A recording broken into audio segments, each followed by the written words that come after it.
Hello everyone, welcome to PW only IAS. स्वागत है आपका इस वीडियो में जहां हम शुरू करने वाले हैं आईआर का ईयरली रिवीजन। इस साल जो भी इंपॉर्टेंट टॉपिक्स थे वो सब इस वीडियो सीरीज में हम कवर करेंगे ताकि आपको दोबारा करंट अफेयर्स के लिए, आईआर के लिए कोई बुक ना उठानी पड़े। ये वीडियोस देखिए और पिछले एक साल के सारे इंपॉर्टेंट टॉपिक्स जो हैं आईआर के आप कवर कर लेंगे। तो ये शुरू करते हैं सबसे पहले के इंपॉर्टेंट टॉपिक से, जो है India and the neighbourhood. Bharat के पड़ोस में सबसे पहले जो कंट्रीज हैं वो सबसे रेलेवेंट हो जाती हैं। तो आप मुझे ये बताइए, नेबरहुड को लेकर इंडिया की क्या पॉलिसी है? तो इंडिया की पॉलिसी है नेबरहुड फर्स्ट, यानी हम पूरा फोकस यहाँ रखेंगे।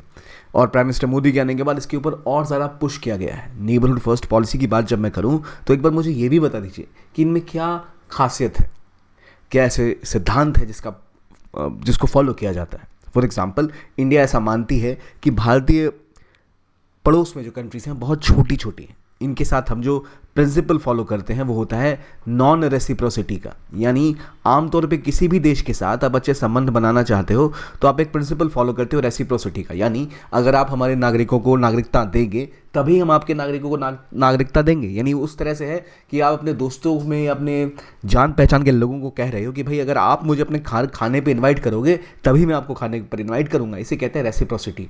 आपने रेसिप्रोकेट किया। और इंटरनेशनल रिलेशंस में देश रेसिप्रोसिटी पर ही चलते हैं। लेकिन नेबरहुड फर्स्ट पॉलिसी के अंतर्गत भारत कोशिश करता है कि नेपाल, भूटान, श्रीलंका, मालदीव्स, इतनी छोटी छोटी कंट्रीज इंडिया के आसपास हैं और इंडिया के साथ बहुत ज़्यादा ट्रेड करती हैं, भारत पर बहुत हद तक निर्भर है। तो उन सभी देशों के लिए भारत नॉन रेसिप्रोसिटी फॉलो करता है, यानी भारत अपनी तरफ से यूनिलैटरल खुद से उनके लिए कुछ ऐसी सहायता प्रदान करता है, चाहे लोन्स हो गए, ग्रांट्स हो गए, रोड्स बनाता है, लेकिन उनसे ये उम्मीद नहीं करता कि बदले वो भी भारत में आके रोड बनाएंगे, क्योंकि भारत को पता है कि उनकी क्षमता भी उतनी नहीं है। तो वो कहलाता है नॉन रेसिप्रोसिटी। तो जो हमारी भारत की नेबरहुड फर्स्ट पॉलिसी है उसमें नॉन रेसिप्रोसिटी और unilateralism in terms of assisting, unilateral gestures जिसे हम कहते हैं, यानी हम एक अपनी तरफ से ही कई ऐसे जेस्चर्स लेंगे, फैसले लेंगे ताकि उनको मदद मिल पाए। ये है खासियत हमारी नेबरहुड फर्स्ट पॉलिसी की। चाहे सार्क सैटेलाइट की बात करें, चाहे हम मोटर व्हीकल एग्रीमेंट की बात करें, ऐसी कई चीज़ें हैं जो भारत ने इसके अंतर्गत की हैं। आइए अब बात करते हैं जो न्यूज़ टॉपिक्स थे। सबसे पहले इंडिया एंड चाइना। इंडिया का प्रबल अभी दावेदार, दुश्मनी में कोई है तो चाइना ही है। तो चाइना ने के बारे में न्यूज़ ये आई है कि एक देश है हॉन्डुरस। अब मुझे बताइए हॉन्डुरस कहाँ पर है, किस जगह है? साउथ अमेरिका, साउथ अफ्रीका, कहाँ पर है? और इन्होंने अचानक से ताइवान के साथ अपने संबंध खत्म कर लिए और वन चाइना पॉलिसी को फॉलो कर लिया। अब सवाल ये है कि वन चाइना पॉलिसी होती क्या है? तो देखिए, कोई भी देश ना जब चाइना के साथ रिलेशन स्थापित करता है तो उसको मानना पड़ता है कि दुनिया में केवल एक चाइना है, there is only one China. अब आप पूछोगे भाई वन इंडिया है तो वन चाइना भी होगा? नहीं। चाइना को लेके दो क्लेम्स हैं। एक जिस चाइना को हम जानते हैं, जिनसे हमारी जंग चल रही है, शी जिनपिंग वाली, वो। दूसरी एक और चाइना है जो कि ताइवान के नाम से जानी जाती है। ताइवान का क्लेम है कि वो असली चाइना है और वो अपने आप को ROC यानी रिपब्लिक ऑफ चाइना कहते हैं, जबकि जो अभी बड़ी वाली चाइना है ये अपने आप को PRC कहती है, यानी पीपल्स रिपब्लिक ऑफ चाइना।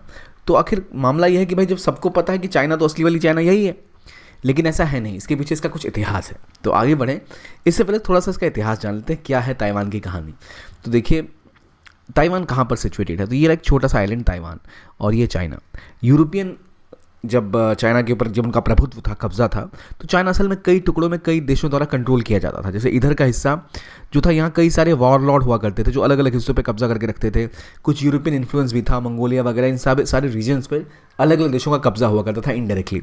फिर यहाँ एक जंग छिड़ी जिसमें तीन मुख्य पार्टीज थी। एक थी communist party of China, CCP, जिसको लीड कर रहे थे माओ जेडिंग, यानी माओ, जिसको हम नाम को जानते हैं, जो उनके लीडर बने। दूसरी थी चाइनीज नेशनलिस्ट पार्टी, कामिंतांग पार्टी भी से कहते हैं, KMT। ठीक है, KMT और CCP, इन दो पार्टीज के बीच में सीधी सीधी जंग छिड़ी थी कि भाई कौन कब्जा करेगा और कौन देश पे रूल करेगा। KMT जो थी ये बात करती थी, कामिंतांग नेशनल पार्टी, जिसे गोमिंतांग नेशनल पार्टी भी कहते हैं, ये कहती थी कि हम डेमोक्रेसी लेके आएंगे। और एक कैपिटलिस्ट या ओपन सोसाइटी की बात करें, जैसे अमेरिका में है या साउथ कोरिया या जापान में है। जबकि जो कम्युनिस्ट हैं वो कह रहे थे कि भाई हम एक कम्युनिस्ट रेवोल्यूशन लेके आएंगे। माओ के अंदर जंग शुरू हुई तो यहाँ से कम्युनिस्ट पार्टी ने लड़ाई लड़ी, यहाँ सभी वॉरलॉर्ड को हराते हुए ये जो चाइनीज़ नेशनलिस्ट पार्टी थी, इनके लोगों को भी हरा कर इनको धक्का मार के पहुँचा दिया एक छोटे से आइलैंड में, फॉर्मोसा आइलैंड में, जिसे आज हम ताइवान के नाम से भी जानते हैं। यहाँ जंग यहाँ हुई, नानकिंग, चुनकिंग, कैंटोन, शिंगकोंग, चैंगटू, यहाँ से इनको हरा के नेशनलिस्ट पार्टी को यहाँ तेपी में भेज दिया। ऐसे इसे बाद में इन लोगों ने नाम दिया ताइवान का, पहले से फॉर्मोसा आइलैंड कहते थे। यहाँ पर ये जो जगह है इसे कहते हैं ताइवान स्ट्रेट या फिर फॉर्मोसा स्ट्रेट। तो जो नेशनलिस्ट पार्टी थी उसको भागकर यहाँ आना पड़ा और यहाँ आकर छुप गए इस आइलैंड में, और इसको फिर अमेरिका ने कहा कि भाई इसके ऊपर हमला करोगे तो हम जंग लड़ लेंगे। तो इसलिए यहाँ पर जो पूरे की पूरी चाइना के ऊपर कम्युनिस्ट पार्टी ऑफ चाइना का कब्जा हो गया। अब ये कब्जा होने के बाद इस देश के जो कॉमिंतांग पार्टी थी, इसके लीडर्स आके यहाँ बैठ गए थे। इन्होंने कहा कि भाई अभी हम असली चाइना हैं, हमारे ऊपर जो कम्युनिस्ट उग्रवादी हैं उन्होंने कब्जा कर लिया है, इसलिए they are not the real China, we are the real China.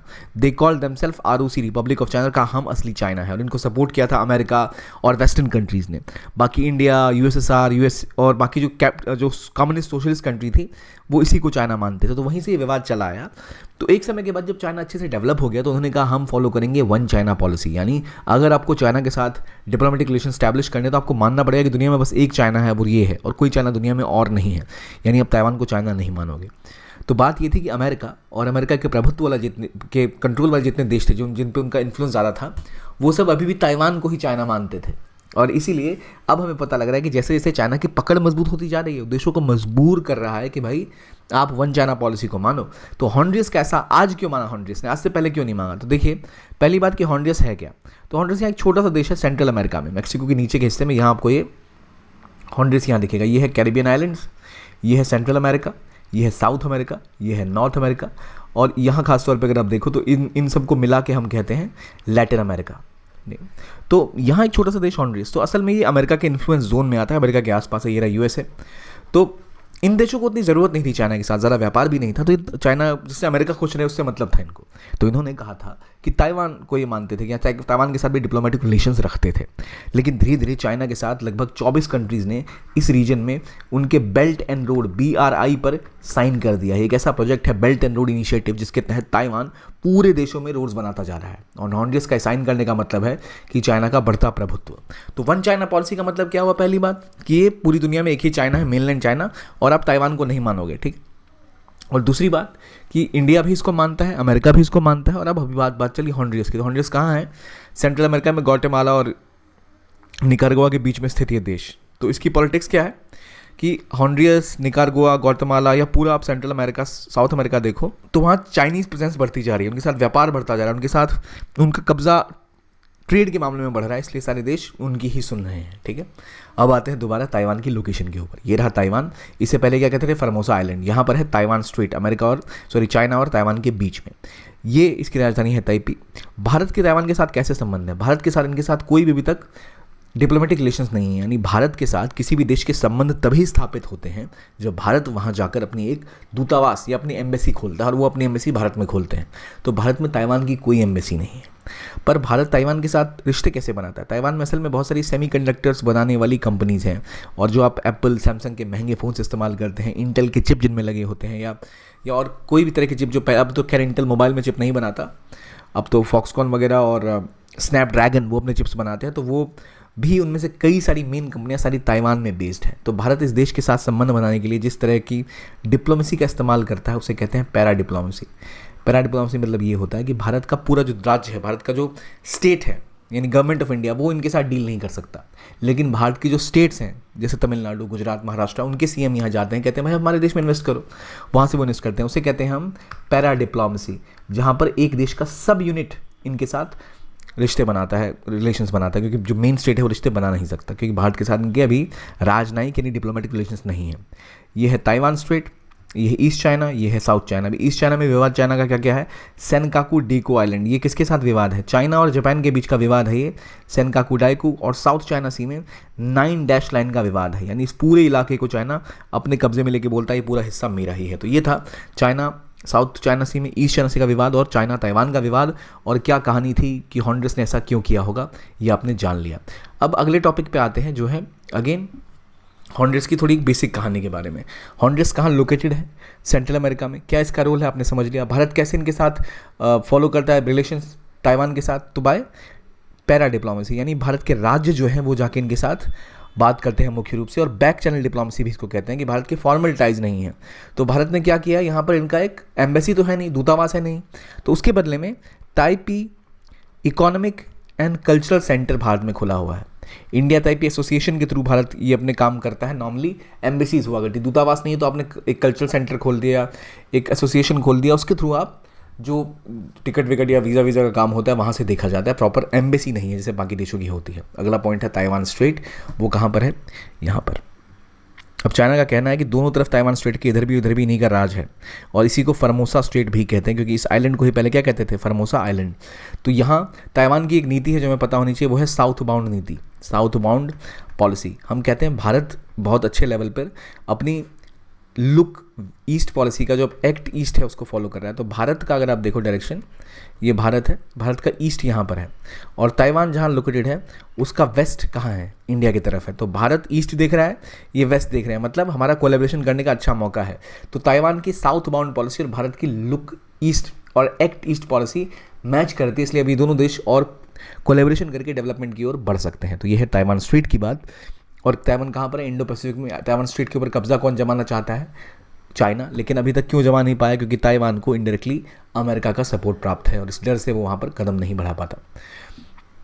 अब ताइवान रीजनल इंटीग्रेशन के ऊपर काम करता है, इंडो पैसिफिक में बढ़ाना चाहता है अपने आप को, ये तो हमने समझ ही लिया। अब बात आती है सबसे बड़ी चीज़ की, जिसकी वजह से सारा विवाद है, हॉन्डुरस, आप इक्वाडोर, आप सेंट्रल अमेरिकन कंट्रीज़ की बात करो, और इवन जो बाकी देश हैं उन्होंने चाइना की वन चाइना पॉलिसी को माना। क्यों? क्योंकि चाइना कर रहा है बहुत सारा निवेश, और वो करता है किसके थ्रू, तो बेल्ट एंड रोड इनिशिएटिव यानी BRI के थ्रू। तो BRI किस चिड़िया का नाम है? तो चाइना ने सोचा कि हम बहुत सारा चीज़ों को मैन्युफैक्चर करते हैं, प्रोड्यूस करते हैं, बहुत सारी फैक्ट्रीज़ हैं, पिन से लेकर एयरप्लेन तक बनाते हैं, उनको बेचना है, मार्केट भी चाहिए, लेकिन दुनिया कनेक्टेड नहीं है। अब चाइना ने बहुत सारा माल बेच लिया दुनिया में, और वो अपने आप को सुपर पावर की तरह बढ़ता हुआ दिखाना चाहता है, यानी एक सुपर पावर बनना चाहता है। उसके लिए उसे दुनिया में बहुत सारा बिजनेस ट्रेड करना है और अपनी पकड़ को मजबूत बनाना है, इसलिए उसने शुरू किया एक अपना बेल्ट एंड रोड इनिशिएटिव। असल में ऐतिहासिक रूप में जब बहुत पहले आप इतिहास में जाते हैं तो इंडिया और चाइना दो सबसे पावरफुल कंट्रीज़ हुआ करती थी। ये सबसे पावरफुल कंट्रीज़ इसलिए थी क्योंकि ये जब व्यापार करते थे तो व्यापार में इनका बहुत कब्जा हुआ करता था, इनसे मसाले, सिल्क, ये सब एक्सपोर्ट करते थे। सामने वाली कंट्रीज़ को उनको पैसा देना पड़ता था सिल्क और मसालों के लिए, तो वो दुनिया में ज़्यादा से ज़्यादा व्यापार इन देशों का हुआ करता था, जिसमें भारत और चीन थे। अब एक बेल्ट एंड रोड इनिशिएटिव के तहत चाइना न सिर्फ अपना व्यापार बढ़ाना चाहता है, बल्कि धीरे धीरे देशों को इकोनॉमिकली अपने ऊपर डिपेंडेंट बनाना चाहता है, जैसे भारत को ईस्ट इंडिया कंपनी ने किया था। अब BRI क्या है? BRI है बेल्ट एंड रोड इनिशिएटिव। 2013 में जो अभी के उनके राष्ट्रपति हैं जी जिनपिंग, उन्होंने शुरू किया। इसमें दुनिया भर के अलग अलग कोनों में रोड और ब्रिज बना रहे हैं। China Pakistan economic corridor, Eurasian land bridge, China Indonesia economic corridor, China Myanmar economic corridor. तो अगर आप देखें दुनिया के मैप को कुछ इस तरह से, तो देखें इतनी सारी रेलवेज, रोडवेज यहाँ बन रही हैं, और ख़ासतौर पर जो खतरनाक रोड है ये यहाँ से जा रही है, यानी ग्वादर, ये एक पोर्ट है जो पाकिस्तान में स्थित है।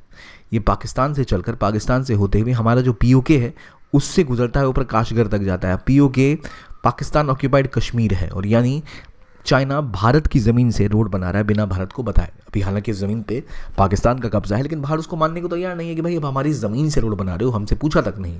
यहाँ इंडस्ट्रीज़ बन रही हैं, यहाँ एक बड़ा सा पोर्ट बनाई ताकि चाइना आराम से अपना सामान या तेल, अगर मान लो यहाँ सऊदी अरब है, यहाँ ईरान है, इनसे ने तेल खरीदा या गैस खरीदी, तो यहाँ आराम से अपने शिप्स लेके जाएंगे और यहीं से बाहर काशगर चाइना का प्रोविंस है, वहाँ तक पहुँच सकते हैं। तो उनको इतना घूमना नहीं पड़ेगा। आमतौर पर ये रूट है चाइना का, ये रूट लेके वो अपने देश जाते हैं।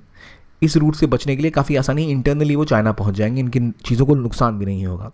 और ग्वादर में जो उनका पोर्ट है वो उनको एक स्ट्रेटेजिक, एक सिक्योरिटी वाइज बहुत स्ट्रेंथ देता है, क्योंकि जैसे ये देख रहे हैं सींग के पास जो इलाका है इसे कहते हैं स्ट्रेट ऑफ हॉर्मुज, और यह एक चोक पॉइंट, इसको ब्लॉक करने की कैपेसिटी भी दी जाती है। तो चाइना इस बेल्ट एंड रोड इनिशिएटिव के तहत दुनिया भर में अपना व्यापार बढ़ा रहा है, रोड्स इंफ्रास्ट्रक्चर पुश कर रहा है। जो रोड इनके मजदूर आके बनाते हैं, ऐसे नहीं कि वहाँ के मजदूर बनाएंगे।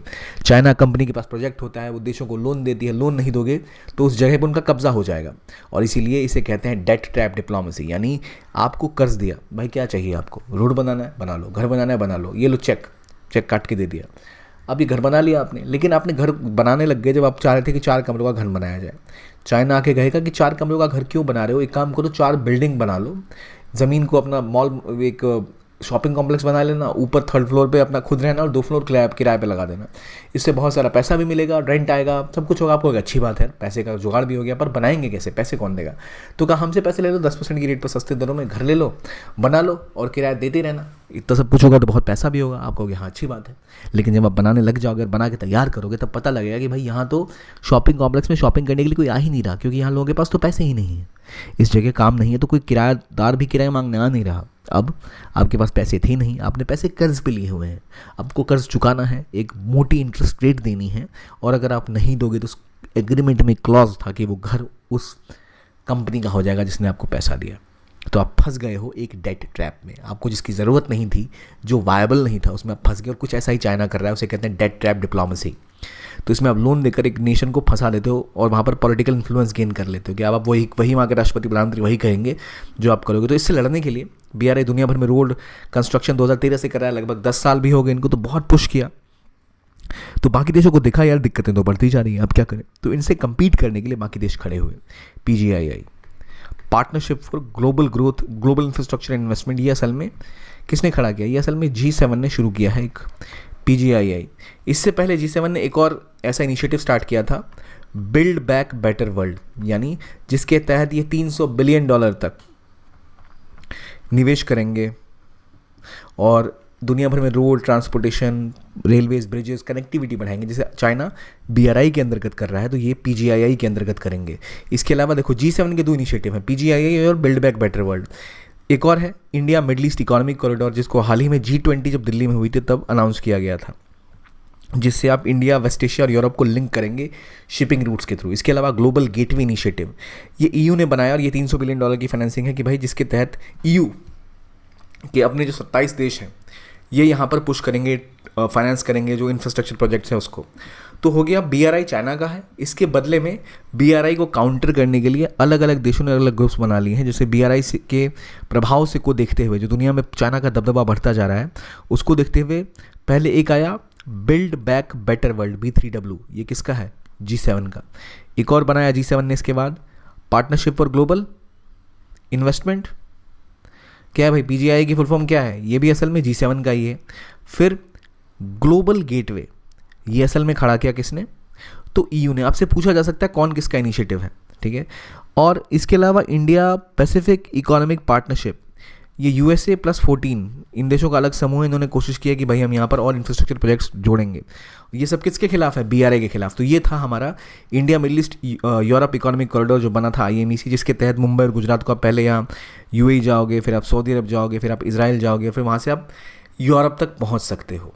तो इस रूट को डेवलप करने की बात की गई थी ताकि फिर आपको यहाँ से अपने शिप्स लेके, अभी जो नॉर्मल रूट है वो ऐसा है कि आप यहाँ से ऐसे घूमते हुए जाते हो या ऐसे होते हुए फिर जाते हो, फिर यहाँ निकलते हो। तो उससे बचने का एक सिंपल शॉर्टर रूट था। अब यहाँ अभी यमन है, यमन से लगातार यमन में हाउतीज़ बैठे हुए हैं, हाउती रिबल्स, और ये हाउती रिबल्स लगातार यहाँ पर बम फेंक रहे हैं, मिसाइल मार रहे हैं। आपने न्यूज़ में पढ़ा भी होगा। तो ये रेड सी का रीजन है, रेड सी से शिप को पास करने में बड़ी दिक्कत आती है। तो अब अगर ये ऐसा रूट बन जाएगा तो स्वेज कनाल का एक अल्टरनेटिव रूट भी बन जाएगा, और यहाँ पर इजराइल और सऊदी अरबिया साथ है। तो असल में वेस्ट एशिया में नई पीस और स्टेबिलिटी की भी बात हो सकती थी, लेकिन जो हमास और फ़लस्तीन का युद्ध यहाँ भी छिड़ गया, हमास का और युद्ध जो इजराइल के साथ हुआ, उसके बाद ये कॉरिडोर पूरा हो नहीं पा रहा था। एक समस्या यहाँ पर बनी हुई। तो हमने समझा BRI क्या है, BRI के खिलाफ कौन कौन से देश क्या कर रहे हैं, IMEC क्या है, और इसके अलावा PGII, BRI जैसे अलग अलग इनिशिएटिव, ग्लोबल गेटवे किसने स्टार्ट किया, ये आपको सब पता होना बहुत ज़रूरी है कि क्या क्या इनिशिएटिव है, BRI की वजह से क्या हो रहा है, और कैसे इंडिया भी अलग अलग देशों के साथ है। इंडिया क्यों BRI का सपोर्ट नहीं करता? क्योंकि ये पार्ट है कहाँ से जा रहा है इसका? चाइना पाकिस्तान इकोनॉमिक कॉरिडोर जो है वो POK से निकल रहा है, पाकिस्तान ऑक्यूपाइड कश्मीर से, जो इंडिया की सॉवरेनिटी के लिए खतरा है। इसके अलावा पाकिस्तान के अलावा चाइना लगातार देशों में डेट ट्रैप डिप्लोमेसी फैला रहा है, जिसमें श्रीलंका का हम्बन टोटा पोर्ट हो गया, ठीक है, बांग्लादेश के पोर्ट हो गए, म्यांमार में खॉपियो का पोर्ट हो गया। तो हर जगह वो ढेर सारे पोर्ट्स बना रहा है, जिससे कि उनकी डिपेंडेंस उन देशों के ऊपर बढ़ जाएगी, और भारत के आसपास एक इंडिया को घेरते हुए एक स्ट्रिंग ऑफ पर्ल्स खड़ा कर रहा है। यानी कई ऐसे यहाँ पर पोर्ट्स बना रहा है, जिन पोर्ट्स में, जैसे ग्वादर में एक पोर्ट है, फिर यहाँ श्रीलंका में पोर्ट है, फिर यहाँ म्यांमार, बांग्लादेश में पोर्ट है। तो इस तरह से भारत को घेरते हुए पूरी एक माला सी बनने से हम स्ट्रिंग ऑफ पर्ल्स कहते हैं, जो भारत के लिए काफ़ी स्ट्रेटजिकली काफ़ी खतरनाक हो सकती है, सिक्योरिटी वाइज बहुत खतरनाक हो सकती है। तो इसलिए भारत भी काउंटर्स को करना चाहता है। इसलिए भारत ने IMEC भी ज्वाइन किया है, IPEF ज्वाइन किया है। इंडिया PGII के तहत भी एक महत्वपूर्ण मेंबर की भूमिका निभा रहा है, और यूरोपियन यूनियन का जो गोल्डन गेटवे है, ग्लोबल गेटवे, उसके साथ भी भारत नेगोशिएट करेगा और कोलैबोरेट करेगा। तो ये बातें हो गई इंफ्रास्ट्रक्चर कॉरिडोर प्रोजेक्ट्स की चाइना के साथ और क्या क्या हो रहा है। अब आते हैं हमारे एक और पड़ोसी पाकिस्तान के पास। पाकिस्तान के साथ हालांकि बहुत सारे मुद्दे हैं, आपको पता ही होगा। कश्मीर है सबसे इम्पॉर्टेंट, कश्मीर है, और कई ऐसे मुद्दे हैं, जैसे जूनागढ़ की बात हो गई, सियाचिन की बात हो गई, और यहाँ तक कि आपके इंपॉर्टेंट जो बॉर्डर डिस्प्यूट्स हैं उसकी बात भी आ जाएगी। लेकिन अभी जो एक मुद्दा हमेशा से बना हुआ वो है इंडस वाटर ट्रीटी का। अब ये क्या मुद्दा है? देखिए, इंडस वाटर ट्रीटी क्या है? इंडस रिवर के ऊपर भारत और पाकिस्तान के बीच में एक एग्रीमेंट हुआ था 1960 में, जो वर्ल्ड बैंक के सानिध्य में हुआ था। मतलब वो एक एजेंसी थी जो उसको ध्यान रख रही थी, जो मीडिएट कर रही थी बीच में। तो यहाँ पर अभी तक इसके तहत नियम क्या है कि वेस्टर्न रिवर और ईस्टर्न रिवर दो तरह की रिवर हुआ करती हैं। अगर आप मैप में देखें तो ईस्टर्न रिवर्स जो हैं और वेस्टर्न रिवर्स, तो ईस्टर्न रिवर्स मिल गई भारत को और वेस्टर्न रिवर्स मिल गई पाकिस्तान को। ईस्टर्न में सतलज, बीस और रावी पूरी तरह भारत को मिली हुई हैं। चनाब, इंडस और झेलम पाकिस्तान को मिली हुई है। इस ट्रीटी के अंदर अब देखो जो रिवर्स है, इंडस हो गया, बाकी रिवर्स जो है वो भारत से होते हुए पाकिस्तान जा रही हैं। तो ऐसी स्थिति में जिस देश से रिवर बह के नीचे जाती हैं उस देश को हम कहते हैं अपर रिपरेन कंट्री। तो भारत एक अपर रिपरेन कंट्री है, जबकि पाकिस्तान एक लोअर रिपरेन कंट्री है भारत के समकक्ष, यानी भारत से नीचे रिवर बह के जाती हैं। तो हमेशा हम अगर यहाँ पे डैम बना दे तो कोई पानी यहाँ बह नहीं पाएगा, हम चाहें तो यहाँ कुछ भी कर सकते हैं।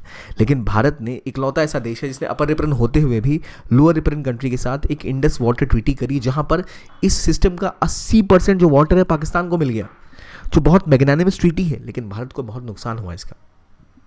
तो इंडस वाटर ट्रीटी में इतना सारा पानी पाकिस्तान को मिलता है। इस ट्रीटी के तहत भारत को एक चीज़ मिली हुई थी कि भारत चाहे ईस्टर्न रिवर्स में पूरा का पूरा कंट्रोल कर सकता है, लेकिन वेस्टर्न रिवर्स जो है उसमें अगर कुछ डैम पानी के बनाने हो थोड़े बहुत छोटे मोटे तो वो हम बना सकते हैं। लेकिन यहाँ विवाद उठा है दो रिवर्स के ऊपर, एक है किशनगंगा और रातले हाइड्रो इलेक्ट्रिक डैम के ऊपर, क्योंकि पाकिस्तान लेके चला गया हमें इसके ऊपर कहाँ, एक आर्बिट्रेशन काउंसिल के पास। अब देखिए कहानी क्या है, हमें पता है कि वेस्टर्न रिवर्स जो है वो पाकिस्तान के पास है, लेकिन वेस्टर्न रिवर्स पे हम चाहे तो छोटे मोटे बिजली बनाने के लिए परियोजनाएं चला सकते हैं, हाइड्रो इलेक्ट्रिसिटी प्रोजेक्ट्स खोल सकते हैं। और ये हमने किया कि हम ये ऐसा करेंगे। तो इंडिया ने बोला कि ठीक है हम इसके ऊपर बनाएंगे। हमने अपना रैटले और किशनगंगा डैम का काम स्टार्ट किया रिवर्स के ऊपर। अब दिक्कत ये है कि नियम ये है कि अगर पाकिस्तान का कहना है कि पाकिस्तान ने मांगा हमसे डिज़ाइन कि भाई आप डिज़ाइन दो, कहीं ऐसा डैम तो नहीं बना रहे, ऐसी बिजली तो नहीं बना रहे जिससे हमारे देश में जो पानी आ रहा है वो प्रभावित हो जाए, तो भारत ने कहा डिज़ाइन ले लो भाई, देख लो। भारत ने डिज़ाइन प्रोवाइड किया। उसके बाद उन्हें हुई दिक्कत, तो वो बोले भाई हम जाएंगे आपके खिलाफ कंप्लेन करने। तो जो अभी इंडस वाटर जो एग्रीमेंट है उसके अंदर एक पूरा नियम है जिसके तहत कोई भी दिक्कत आती है तो आप सॉल्व आउट कर लो। उसको कहते हैं परमानेंट इंडस कमीशन। इसके अंदर एक है कि अगर कोई भी एक दिक्कत आती है, कोई भी डिस्प्यूट होता है, तो सबसे पहले आप जाते हैं परमानेंट इंडस कमीशन के पास, जहाँ पर दो कमिश्नर होते हैं, भारत से भी जाते हैं पाकिस्तान से भी जाते हैं, जो पानी के एक्सपर्ट होते हैं। पहले वो देखते हैं, अगर उससे सॉल्व नहीं होगा तो फिर आप जाएंगे न्यूट्रल एक्सपर्ट के पास। Neutral expert World Bank appoint करता है, ठीक है। उसके बाद भी जब चीज़ें सॉर्ट आउट नहीं हुई तब आप जाके तीसरे स्टेप में जाते हैं परमानेंट कोर्ट ऑफ आर्बिट्रेशन, जहाँ पर एक लीगल मैटर बन जाता है। लेकिन पहले हमें क्या हुआ, एक डिफरेंस हुआ कि भाई हमें विवाद है, हम अलग लग रहा है इंडिया को पाकिस्तान को, तो आप पहले इंडस कमीशन के पास जाओगे, फिर आप जाओगे एक्सपर्ट के पास और बाद में आप जाओगे परमानेंट कोर्ट। तो ये फॉर्मूला है। लेकिन पाकिस्तान सीधा पहुंच गया permanent court of arbitrage, Bharat के खिलाफ ठोक दिया केस। भारत ने कहा भाई ऐसा तो है नहीं प्रोविजन के अंदर, और अगर सब नियम तोड़ते हो यूनिलैटरली कुछ भी, तो हमारे पास अधिकार है कि हम दोबारा इंडस वाटर ट्रीटी को नेगोशिएट कर पाएँ। तो भारत अब बोल रहा है कि भाई ये तो गलत है, हम दोबारा इंडस वाटर ट्रीटी के ऊपर नेगोशिएट करना चाहते हैं, क्योंकि भारत को पता है पाकिस्तान को भारत ने बहुत कुछ दे दिया जितना देना भी नहीं चाहिए था। तो ये मामला है कि अभी तक डिस्प्यूट रिजोल्यूशन का क्या मैकेनिज्म है। तो उस ट्रीटी के अंदर आर्टिकल 9 आता है।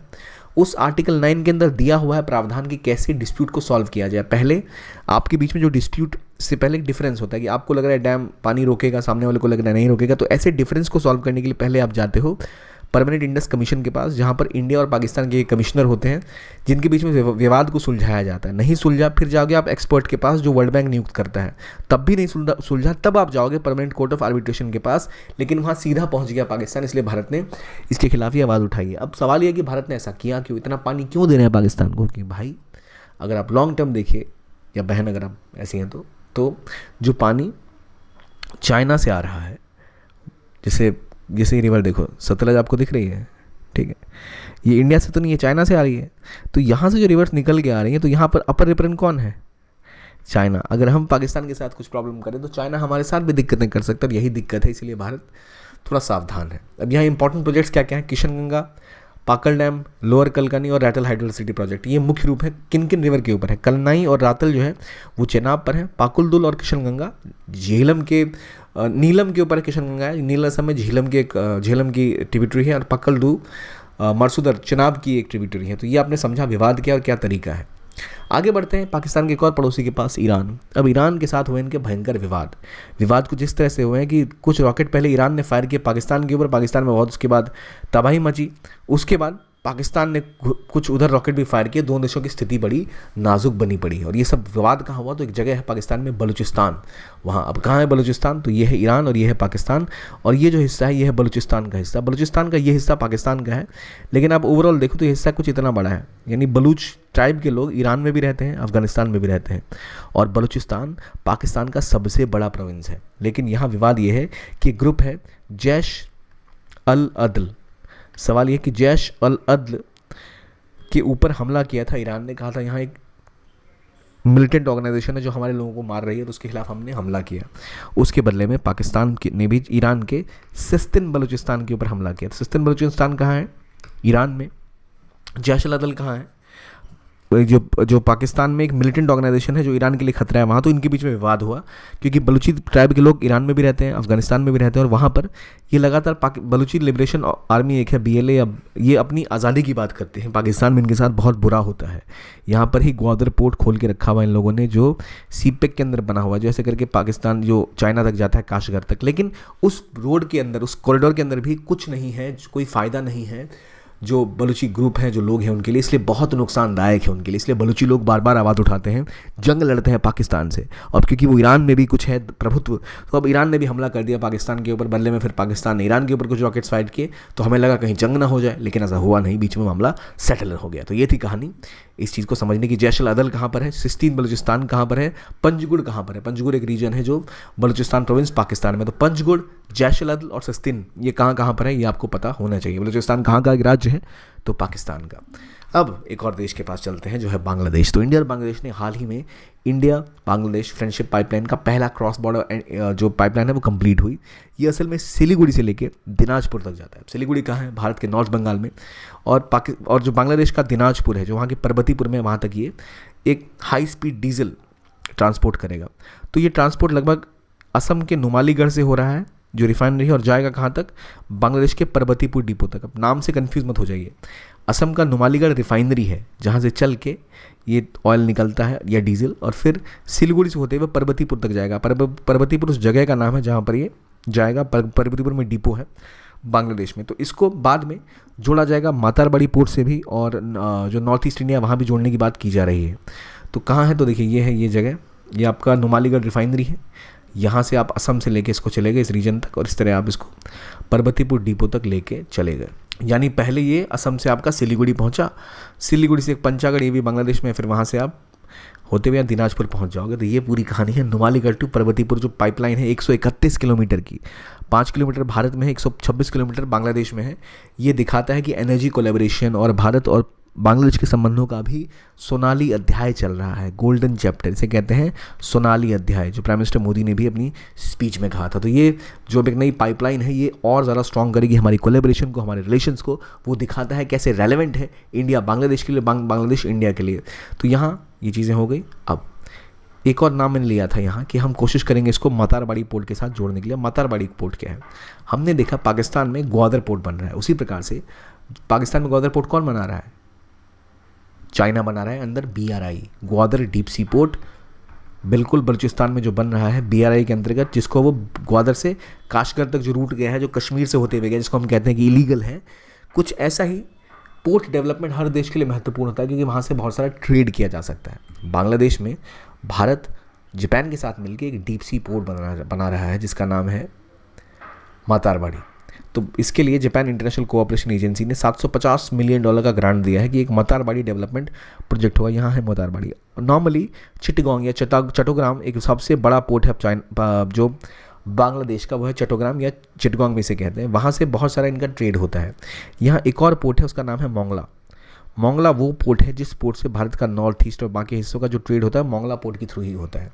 तो चट्टोग्राम मोंगला के अलावा इन दोनों ही, चट्टोग्राम में भी और मोंगला में, चाइना की इन्वेस्टमेंट लगातार बढ़ती ही जा रही है। वो बहुत सारा निवेश यहाँ कर रहे हैं। तो भारत चाहता था कि चाइना का दबाव जो है, चाइना का जो प्रभुत्व है इनके ऊपर कम हो और थोड़ा इसको रिजॉल्व किया जाए। तो भारत जापान के साथ मिलकर एक नया पोर्ट डेवलप कर रहा है, मातारबाड़ी पोर्ट। जो डेवलप होगा तो और विकास यहाँ पर होगा, यहाँ पर और कोलेब्रेशन हो पाएंगे। तो आपसे पूछा जाए मातारबाड़ी पोर्ट कहाँ है, आपसे पूछा जाए मोंगला पोर्ट कहाँ है, मातारबाड़ी मोंगला, चट्टग्राम, ये सारे कहाँ पर है? बांग्लादेश के पोर्ट है। ये किसके साथ डेवलप कर रहा है? India, India plus Japan. यहाँ पर इंडिया भी है और चाइना भी है, मतलब अलग अलग तरीके से अलग अलग जो हिस्से हैं, कुछ में इंडिया ने भी निवेश किया, कुछ में चाइना ने निवेश किया, लेकिन ऑब्वियसली हम तो कॉम्पिटिटर हैं चाइना के, लेकिन जापान के साथ हम मिलकर कोलैबोरेट कर रहे हैं। मातारबाड़ी कहाँ बन रहा है? बांग्लादेश में। इसके अलावा एक और इंपॉर्टेंट चीज़ है, बांग्लादेश में एक एटॉमिक प्लांट बन रहा है रूपुर, जो भारत और रशिया मिल के डेवलप कर रहे हैं। Atomic plant in Bangladesh, Rooppur atomic power plant, जो इंडिया और रशिया मिलकर कहाँ बना रहे हैं? बांग्लादेश में। तो रूपर भी बांग्लादेश में है, मातारबाड़ी भी बांग्लादेश में है, मोंगला भी बांग्लादेश में है। ऐसे नाम आपको याद रखना ज़रूरी है। अब कहाँ पर है ये रीजन? तो बे ऑफ बंगाल के पास है, और यहाँ इसी रीजन में है। यहाँ छोटा सा हिस्सा देख रहे हो, यहाँ पर है कॉक्स बाज़ार, जो अभी आप देख रहे हैं विवाद रोहिंग्यास का। असल में रोहिंग्यास जो अभी उनकी मेन जो उनको रिफ्यूजी सेटलमेंट्स है, वो सारे कॉक्स बाज़ार में बनाए गए हैं। बांग्लादेश ने वहीं पर उनको सेटल किया है। अगला एक और देश श्रीलंका, जो भारत के नीचे है, जो एक और इकोनॉमिक क्राइसिस से जूझ रहा है। इसको लेकर IMF ने बोला कि हम 2.9 बिलियन डॉलर आपको देंगे लोन, क्योंकि आपने अब वो पहले ने बोला था कि लोन तभी मिलेगा जब आपके जो मेनली जो आपके क्रेडिटर्स हैं, चाइना, जापान, इंडिया, ये अगर आपको उधार दे दें, ये बोले कि हाँ भाई इसको उधार दे दो, हम गारंटर की तरह है कि हाँ भाई ये देश दे देगा वापस, तभी आपको लोन मिलेगा। तो हालांकि भारत से दूर जाने की बात श्रीलंका हमेशा करता है, लेकिन अब जब बात पैसे की आई तो ये हमारे साथ आ गए, और हमने इनको बोला कि ठीक है यार ये लो कुछ पैसे, और IMF को बोला भाई इनको दे दो पैसे। तो IMF ने भी इनको अप्रूव कर दिया और वो शुरू हो चुका है इनके साथ पैसे मिलने। अब श्रीलंका इंडिया का तीसरा सबसे बड़ा एक्सपोर्ट मार्केट है श्रीलंका का इंडिया, और लगभग 16% का ट्रेड भारत के साथ होता है। और श्रीलंका के साथ संबंध भारत के थोड़े खट्टे मीठे से रहे हैं। रिसेंट टाइम्स में आप बात करें तो चाइना का प्रभाव बढ़ता जा रहा है श्रीलंका के ऊपर। श्रीलंका एक पोर्ट है, श्रीलंका का हम्बनटोटा, ये पोर्ट इनको बना के दिया, बड़ा सा डीप सी वाटर पोर्ट, और कहा कि भाई यहाँ बहुत सारे शिप्स आएंगे, व्यापार होगा, लेकिन वो हम्बनटोटा पोर्ट पे कुछ हुआ नहीं। तो वो पोर्ट अब बिल्कुल अब बेकार सा पड़ा हुआ, और चाइना का बहुत सारा लोन हो गया श्रीलंका के ऊपर, जो लोन ये दे नहीं पाए। तो चाइना ने आगे कहा कि अब अगले 99 साल तक ये जो पोर्ट है इस पर हम ऑपरेट करेंगे। अब 99 साल तक अगर इस पर चाइना ऑपरेट करेगा तो ये पूरा का पूरा पोर्ट एक तरह से चाइना के प्रभुत्व में आता जा रहा है, जो काफ़ी खतरनाक हो सकता है इंडिया के लिए। और इंडिया की बिल्कुल श्रीलंका का जो अगर आप देखो ना ये रीजन, तो निचले हिस्से में यहाँ पर हम्बनटोटा है।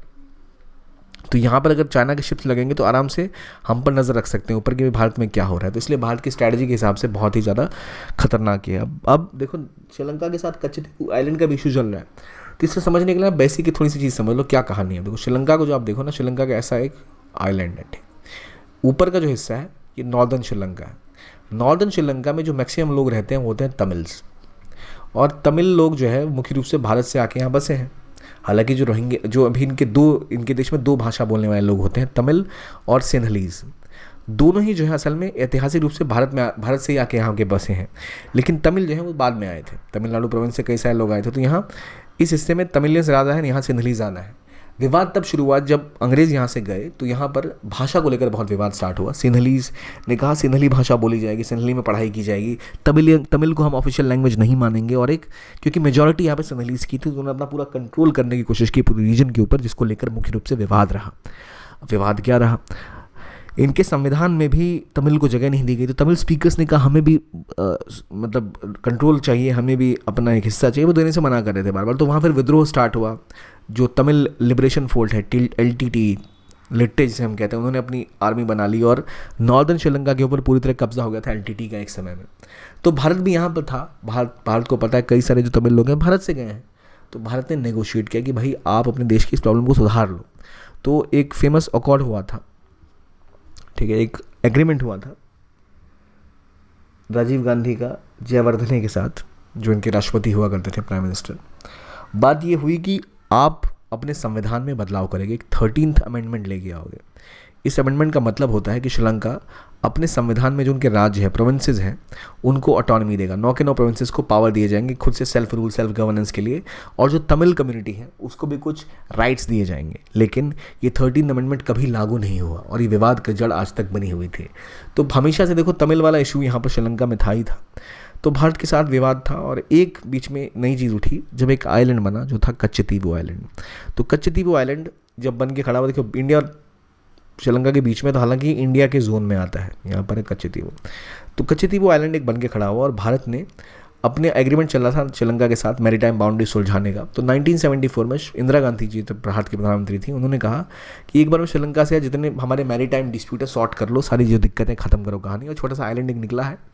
तो कहा कि चलो ये आप रख लो, हम आपसे फ्रेंडशिप जेस्चर की तरह हम आपको आइलैंड दे रहे हैं। तो इसको इंडो श्रीलंका मैरीटाइम एग्रीमेंट के तहत ये हमने श्रीलंका को दे दिया 1974 में। लेकिन इसमें बोला गया था कि जब आप ये आइलैंड ले रहे हो, लेकिन भारत के जो फिशरमैन होंगे इनको यहाँ पर कच्छतीवू का एक्सेस मिलना चाहिए, वो चाहे तो यहाँ पर आप आकर मछुआरे जो है हमारे यहाँ आकर मछलियाँ मार सकें। लेकिन दिक्कत क्या है? दिक्कत यह है कि जब एग्रीमेंट हुआ तो बाद में श्रीलंका ने बड़ी चालाकी के साथ ये चीज़ें बिल्कुल हटा दी और बोला कि इनको केवल यहाँ पर रेस्ट करने का और अपने जो जाल हैं उनको सुखाने का अधिकार है, और चाहें तो कभी कभी यहाँ पर जो एक कैथोलिक श्राइन है वहाँ जा सकते हैं बिना वीज़ा के। उसके बाद वहाँ के आसपास मछली नहीं मार सकते, बाकी चीज़ें नहीं कर सकते। तो उसके बाद लगातार लोगों को अरेस्ट करना, फिशरमैन्स को लेकर समस्याएं बढ़ती चली गई। तो विवाद बीच में फिर उठा है जब भारत की सरकार जो भी वर्तमान में है उन्होंने कहा ये इलीगल है, और कच्छतीवू के मामले में उन्होंने कहा कि गलत किया गया है। अब देखिए होता ये कि कोई भी आइलैंड होता है ना, जहाँ भी आपकी ज़मीन है तो वहाँ से 200 नॉटिकल माइल तक आपका होता है एक्सक्लूसिव इकोनॉमिक जोन, यानी यहाँ पर आप ट्रेड कर सकते हैं, शिपिंग कर सकते हैं, एक्सप्लोर कर सकते हैं, समुद्र के नीचे कुछ मिल जाए तो आपका हो जाएगा, यहाँ पे आपके लोग फिशिंग कर सकते हैं। एक बार ये आइलैंड श्रीलंका को मिल गया तो फिर यहाँ उनका अधिकार हो गया आसपास के इलाकों में। तो यही विवाद है कि भारत ने कहा था कि वैसे मैंने पहले बताया कि भारत नॉन रेसिप्रोसिटी फोकस करता था कि चलो भाई हमसे छोटे देश हैं, कुछ विवाद है तो निपट जाएगा, हम इनको दे देंगे। लेकिन अब ये मामला फिर सामने आया, कच्छतीवी का विवाद बढ़ता ही जा रहा है, इसको सॉर्ट करना बहुत ज़्यादा ज़रूरी है। ये होगी कच्छतीवी आइलैंड्स की बात। ठीक है, कहाँ पर है? इंडिया श्रीलंका के बीच का विवाद है। श्रीलंका से जुड़ी हुई संविधान की कौन सी बात है? 13th कॉन्स्टिट्यूशनल अमेंडमेंट, जहाँ बात क्या की गई थी कि भाई श्रीलंका में जो तमिल स्पीकर्स हैं उनको हम और राइट्स देंगे बोलने की, उनको अपनी सेल्फ गवर्नमेंट देंगे, और जो वहाँ के राज्य हैं प्रोविंशियल हैं उनको ऑटोनॉमी दी जाएगी। लेकिन ऐसा कुछ हुआ नहीं और यही विवाद की जड़ अभी तक श्रीलंका में बना हुआ है। 2009 में जाके सिविल वॉर खत्म हुई पूरे के पूरे श्रीलंका में, जब वहाँ की आर्मी ने जो प्रभाकरन है उनके द्वारा जो LTTE वहाँ की जो ग्रुप थी जो कंट्रोल करती थी, इसको हराकर श्रीलंका को एक तरह से मुक्त कराया। तो यहाँ पर सिन्हली जो पार्टीज हैं LTTE दोनों ही विरोध कर रहे थे 13th अमेंडमेंट का। सिन्हली कहते थे कि भाई बहुत ज़्यादा दे दिया, LTTE कहता था कुछ दिया ही नहीं। तो विवाद बढ़ा और इसके बाद एक युद्ध भी छिड़ा जिसमें भारत को अपने पीस कीपिंग फोर्सेज भेजने पड़े थे। पीस कीपिंग फोर्सेज, इंडिया ने अपनी पीस कीपिंग फोर्स भेजी थी राजीव गांधी के समय में ताकि शांति बनी रहे श्रीलंका में। लेकिन वहाँ भारत के कई सारे पीस कीपिंग फोर्सेस के जवानों की जान गई और बहुत नुकसान हुआ। तो ये दिक्कत की बात रही है। अब इसी में एक और चीज़ आती है, पेरिस क्लब और एग्रीमेंट इन प्रिंसिपल। ये क्या चीज़ है? श्रीलंका से संबंधित है। तो देखिए आपको पता है श्रीलंका के पास एक बहुत बड़ी क्राइसिस आई। क्यों आई? देखो श्रीलंका ने पहली बात ना बहुत सारा जो लोन ले रखा था ये उसका इंटरेस्ट पे नहीं कर पा रहे थे। इनकी मुख्य रूप से कमाई होती थी टूरिज्म से, तो टूरिज्म से कमाई इनकी रुक गई, कोविड आ गया। इनके देश में ईस्टर बॉम्बिंग हुई थी, यानी ईस्टर के दिन इनके चर्च में एक बहुत बड़ा विस्फोट हुआ और उसके बाद कई टूरिस्टों की जाने गई। तो उसके बाद टूरिस्ट आने कम हो गए। उसके बाद कोविड आया तो यहाँ और टूरिस्ट आने कम हो गए। इसके बाद ये चाय का जो है वो मुख्य रूप से एक्सपोर्ट किया करते थे, टी, और टी एक्सपोर्ट भी कुछ कम हुए ग्लोबली। ट्रेड तो ख़राब हुआ ही था कोविड के टाइम में। फिर ये टेक्सटाइल बहुत सारा बेचते हैं, जहाँ पर टेक्सटाइल यानी कपड़े बनाकर, वहाँ पर बांग्लादेश, फिलीपींस ने भी काफ़ी ज़्यादा मार्केट कुछ हद तक कैप्चर किया और मुख्य रूप से श्रीलंका यहाँ पिछड़ता चला गया। प्लस श्रीलंका में पेंशन सोशल सिक्योरिटी थोड़ी ज़्यादा थी, उसका नुकसान अलग हुआ।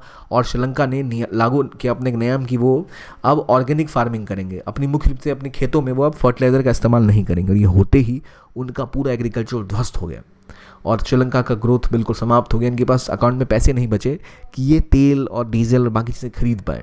तो इससे फिर इनको सब कुछ उधार लेना पड़ा देशों से, तो इनको लोन की बहुत ज़रूरत पड़ी। तो ये इतना ज़्यादा इनके ऊपर जो इन्होंने बाहर के देशों से लोन ले लिया था कि चुका नहीं पा रहे थे, तो ज़रूरत थी इनको उस चीज़ को सुधारने की। तो ये उसके लिए ये गए कि भारत और पेरिस क्लब के साथ इन्होंने एक डील की।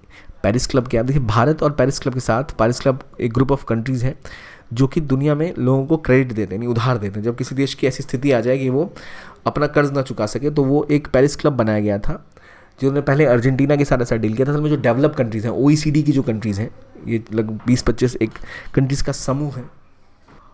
और ये क्लब बिल्कुल मतलब इनफॉर्मल है, ऐसा फॉर्मल है, इंडिया इसका पार्ट नहीं है। तो इन लोगों के साथ मिल के श्रीलंका को उन्होंने कहा कि भाई चलो पैसे ले लो, और इनके बीच में एग्रीमेंट हुआ इन प्रिंसिपल की IMF के थ्रू, बाकी चीज़ों के थ्रू इनको पैसे दिए जाएंगे जिससे चीज़ें थोड़ी सॉल्व हो जाए। तो मुख्य रूप से कहानी क्या है कि श्रीलंका में एक डेट क्राइसिस थी। पेरिस क्लब मतलब 1956 में मीटिंग हुई थी कुछ देशों की, जहाँ 22 देश साथ आए और उन्होंने बोला कि चलो हम अगर लोन में फंसेगा तो हम उसकी मदद करेंगे। तो इन लोगों ने फिर यहाँ पे एक पेरिस क्लब इनफॉर्मल सा बना लिया जो काम करता है इस चीज़ों के बारे में। तो ये इनकी एक सुविधा है, एक्सटेंडेड फंड फैसिलिटी, जिन कंट्रीज़ को ये बैलेंस देते हैं, पेमेंट देते हैं कोई दिक्कत आती है। तो इनमें इनकी ग्रुप का एक पार्ट है ऑफिशियल क्रेडिट कमेटी। ये वो कमेटी है जो ध्यान रखती है कि भाई रिस्ट्रक्चरिंग कैसे होगी। तो अभी इंडिया जापान फ्रांस इसका पार्ट है पेरिस क्लब के, चेयर किया था इंडिया, हालांकि पार्ट नहीं है इसका।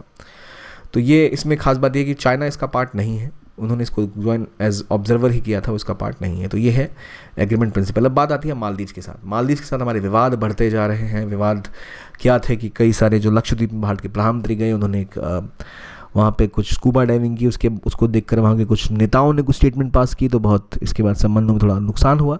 लेकिन मालदीव को लेकर इंपॉर्टेंट चीज़ जो आपको पता होनी चाहिए वो है कोलंबो सिक्योरिटी कॉन्क्लेव। ये असल में भारत, श्रीलंका और मालदीव का एक ग्रुप है और इसको बाद में मॉरिशस ने ज्वाइन किया। बांग्लादेश और सेशल्स अब एक ऑब्जर्वर हैं। तो ये कॉन्क्लेव है जिस रीजन में, इंडियन ओशन रीजन है, यहाँ पर सेफ्टी सिक्योरिटी को देखते हैं और यहाँ पर मुख्य रूप से मैरीटाइम सेफ्टी सिक्योरिटी इस चीज़ को देखते हैं। तो कोलंबो सिक्योरिटी कॉन्क्लेव में इंडिया, श्रीलंका, मालदीव्स, ये 3 देश हैं और बाद में इसमें मॉरिशस भी as a 4th member join कर रहा है।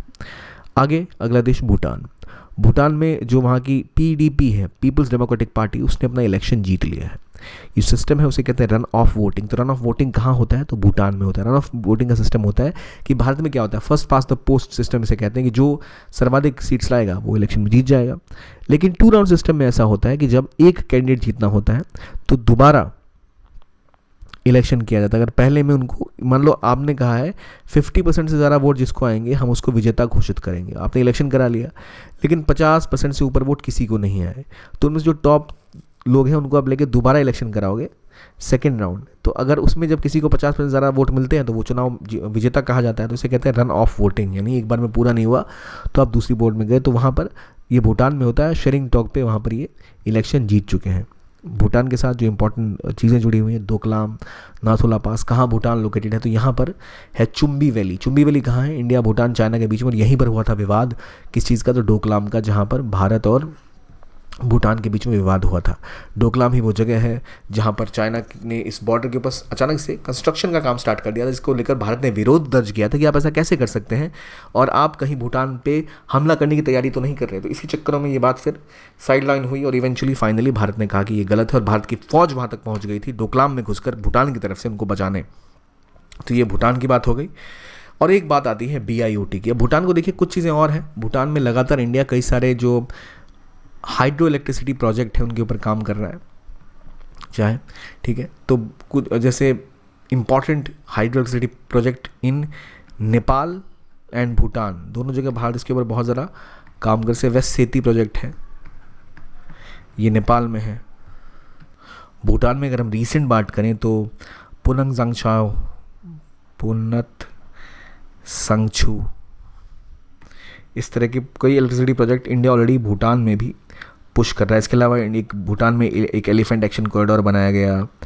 और तो इस तरह से आप देखो तो भूटान में ऑलरेडी इंडिया बहुत चीज़ों के ऊपर काम कर रहा है। तो इस तरह से चीज़ें, भूटान की जो इंपॉर्टेंट लोकेशन है वो आपको पता होनी चाहिए। आगे बात आ गई BIOT की। देखिए, हमने कहा इंडियन फिशरमैन कचरीवों में फंस जा रहे हैं, लेकिन एक ऐसी जगह है जहाँ भारतीय फिशरमैन गए और उनको पकड़ लिया अंग्रेज़ों ने, क्योंकि वो उनकी पानी में मछली मार रहे थे। अब पूछोगे यहाँ पर अंग्रेज़ कहाँ से आ गए? तो क्योंकि या क्या भारत के फिशरमैन मछली मारते मारते यूरोप पहुँच गए? नहीं, असल में भारत के मालदीव्स के जस्ट नीचे है, मालदीव्स और भारत है यहाँ नीचे, मालदीव से भी इंडिपेंडेंट देश ऑब्वियसली। इसके नीचे का हिस्सा जो है ना, चेगोस आर्किपेलागो, यहाँ पर जो आइलैंड्स हैं ये है डीगो ग्रेशिया, और यहाँ पर है ब्रिटेन की कुछ आइलैंड के ऊपर कब्जा। तो इसे कहते हैं ब्रिटिश ओवरसीज टेरिटरी। तो यहाँ पर वो अभी तक इन आइलैंड्स के ऊपर कब्जा जमा के बैठे हुए हैं। खासतौर पे जो सबसे फेमस है डीगो गार्शिया, और यहीं पर कुछ भारत के मछुआरे गए थे जिनको उन्होंने पकड़ लिया और छोड़ने को फिर तैयार नहीं हो रहे थे। तो जब हम बात करें ओवरसीज ब्रिटिश इंडियन टेरिटरीज़ की, तो यहाँ पर है कुछ उनका कब्जा, और यहाँ पर एक बेस अमेरिका की भी है। तो ये है चेगोस आर्किपेलागो, जहाँ पर अभी हमने बात पढ़ी कि जहाँ इंडियन फिशरमैन्स को कैप्चर कर लिया गया। तो ये मुख्य रूप से आज के इंपॉर्टेंट आर्टिकल्स जो हमने नेबरहुड के कवर किए। इसके अंदर हम हर रीजन को डिटेल से कवर करेंगे ताकि आपको फिर कुछ देखना ना पड़े। कोई आपको सुझाव, कुछ आपको चाहिए जिसमें चेंजेस, तो ज़रूर कमेंट बॉक्स में लिखिए, हम कोशिश करेंगे उन सबको ऐड करने की। मेरा सवाल है कि आप मुझे बताइए कि पंचकुड़ कहाँ पर है, कमेंट में लिखिए वेयर इज पंचकुड़। आप मुझे बताइए कि अफगानिस्तान के साथ क्या भारत की बाउंड्री लगती है, ठीक है। ये था आज का वीडियो। देखने के लिए बहुत बहुत धन्यवाद। कोई भी आपके सजेशंस हैं, जो आपकी और नीड्स हैं, वो आपने इस वीडियो के कमेंट सेक्शन में लिख सकते हैं। अगर आपको इसका PDF चाहिए, ऐसे और कंटेंट चाहिए, तो आप हमारा चैनल PW Only SF जो ऑफिशियल ज्वाइन कर सकते हैं और इस QR कोड को भी स्कैन करके वहाँ तक पहुँच सकते हैं, जहाँ आपके लिए बहुत सारे कोर्सेज, कंटेंट, PDF सब उपलब्ध हैं। Thank you for watching. Have a nice day.